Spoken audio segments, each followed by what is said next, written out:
நம்ம பார்க்க போகிற ரெசிபி உங்கள் எல்லாருக்கும் பிடிச்ச ரோட்டு கடை காளான். இது வீட்டிலேயே எப்படி சிம்பிளாக செய்யலான்னு பார்க்கலாமா? வீடியோவை ஸ்கிப் பண்ணாமல் பாருங்கள். ஒரு பவுலில் ஒரு பேக்கெட் மஷ்ரூமை பொடியாக நறுக்கி வச்சுருக்கோம். அதை நம்ம ஆட் பண்ணிக்கலாம். இது கூட 3/4 கப் முட்டைக்கோஸ் ஆட் பண்ணிக்க போகிறோம். 1 கப் மஷ்ரூமுக்கு 3/4 கப் கோஸ் ஆட் பண்ணிக்கணும். இப்போ பொடியாக நறுக்குன்னா ஒரு பெரிய வெங்காயத்தையும் ஆட் பண்ணிக்கலாம்.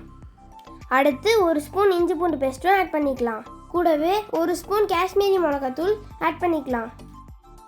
நெக்ஸ்ட்டு 1 ஸ்பூன் மல்லித்தூள். இதெல்லாம் ஆட் பண்ணாதான் பக்கோடா சூப்பர் டேஸ்ட்டாக இருக்கும். நெக்ஸ்ட்டு 2 ஸ்பூன் மைதா ஆட் பண்ணிக்கலாம். அப்போ தான் மொறுன்னு இருக்கும். மைதாவோட ஃப்ரெண்டு கார்ன்ஃப்ளவர் மாவையும் ஆட் பண்ணிக்கலாம். 1.5 ஸ்பூன் போதும். இப்போது தேவையான அளவு உப்பையும் போட்டுக்கோங்க. இப்போ இதை இன்னும் கொஞ்சம் எக்ஸ்ட்ரா டேஸ்டியாக்க 1 ஸ்பூன் கரம் மசாலாவும் 1 ஸ்பூன் சிக்கன் மசாலாவும் ஆட் பண்ணிக்கலாம். இதெல்லாம் தான் எங்களோட சீக்ரெட் இன்க்ரீடியன்ட்ஸ். இதெல்லாம் போட்டு நல்லா மிக்ஸ் பண்ணிக்கலாம். இதில் ஒரு முக்கியமான விஷயம், தண்ணி ஆட் பண்ணிடாதீங்க. ஏன்னா இந்த மஷ்ரூம் என்னை கட் பண்ணிட்டாங்களே நழுவும் போல், அதனால அதுலேருந்து எக்ஸ்ட்ரா தண்ணி வந்துக்கிட்டே இருக்கும். ஸோ தண்ணியே வேணாம், இப்படியே பிசைஞ்சுக்கோங்க. பார்த்தீங்களா, இதுவே கரெக்டான பக்குவத்துக்கு வந்துடுச்சு. கொஞ்ச நேரம் விட்டு பார்த்தீங்கன்னா நல்லா தண்ணி விட்டு இந்த மாதிரி பால் சைஸ்க்கு வந்துடும். ஈஸியாக இதில் நம்ம பக்கோடா போட்டு எடுத்துக்கலாம். இப்போ பக்கோடாவை பொரிச்சு எடுக்க கடாயில் எண்ணெய் ஊற்றிக்கலாம். இந்த எண்ணெய் நல்லா சூடாகட்டும்.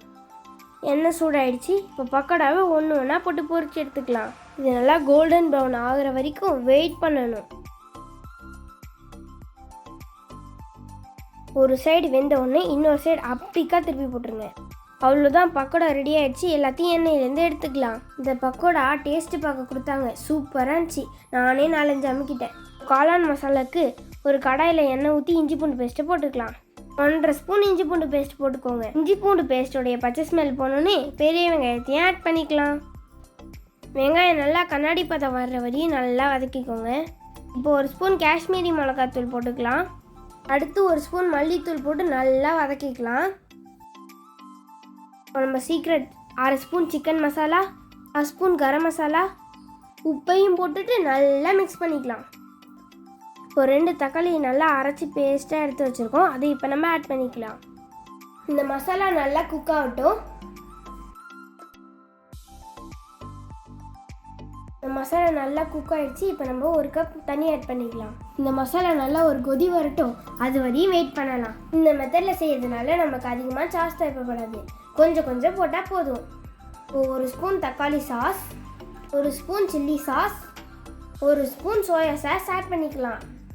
நல்லா மிக்ஸ் பண்ணி விட்டுருங்க. இந்த மசாலா நல்லா ஒரு 2 மினிட்ஸ் கொதிக்கட்டும். உங்களுக்கு கிரேவி மாதிரி வேணும்னா இன்னும் கொஞ்சம் தண்ணி ஆட் பண்ணிக்கோங்க. எங்கள் வீட்டில் எல்லாருமே ட்ரையாக தான் சாப்பிடுவாங்க, அதனால் நாங்கள் இவ்வளோ தான் தண்ணி ஆட் பண்ணிக்கிட்டோம்.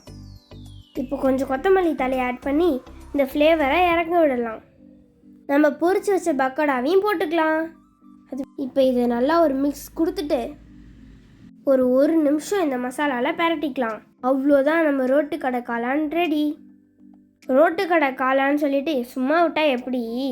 மேலே கொஞ்சம் வெங்காயம், அடுத்து கொஞ்சம் மல்லித்தலை, மொறுன்னு இருக்க கார்ன்ஃப்ளாக்ஸையும் ஆட் பண்ணாதான் திருப்தியாக இருக்கும். இது எல்லாருக்குமே ஃபேவரட் டிஷ்ஷாக இருந்தாலும் அடிக்கடி வெளில வாங்கி தர மாட்டாங்க, ஏன்னா ஹைஜீனிக்காக இல்லைன்னு சொல்லுவாங்க. ஸோ கண்டிப்பாக வீட்டில் ட்ரை பண்ணி பாருங்கள். தேங்க்யூ.